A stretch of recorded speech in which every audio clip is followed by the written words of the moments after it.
Hello eaters!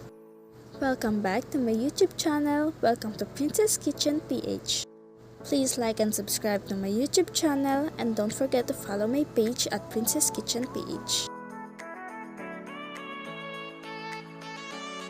Hello eaters! Welcome back to another food vlog. In this video, we discover a coffee shop. It is just near in our school. The name of the shop is Coffee Cup. They are offering frap, coffee, baked cookies, sweets, and of course, rice meal.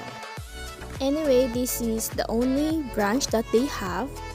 It is located near at STI Santa Mesa. So here's their menu. As a coffee lover, coffee catch my attention. That's why I ordered some butterscotch brulee, and my friends also got the same thing. Aside from that, we ordered some chocolate chip cookies. We also ordered some lava cupcake, and I got some taxilog. It is basically bacon, egg, fried rice, and cheese sauce. So here's our order. One thing I love about this cafe, the cookies is sealed, which is very secure.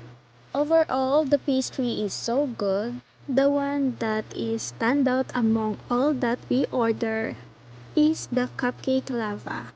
And of course, their coffee. Look at my coffee guys, it's so appetizing, it looks so good. And of course, here's my date for today.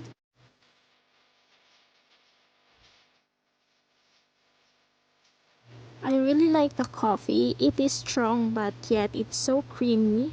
And even the ice melts, the flavor is still there. If I will rate their coffee, it's 9 over 10 for me. And of course, the owner is so accommodating, it's so friendly. The owner is really hands-on, especially to customer. About the ambience also, it's so good, it's so calm. It is minimalist and it's so clean. Since this is new business, I suggest to make it glass in the entrance so the dining area will be peaceful. So it will be ideal for students if they want to get some coffee and of course to study. It will be ideal dining. Anyway, that's it for today. Thank you so much for watching and see you in my next video. Bye!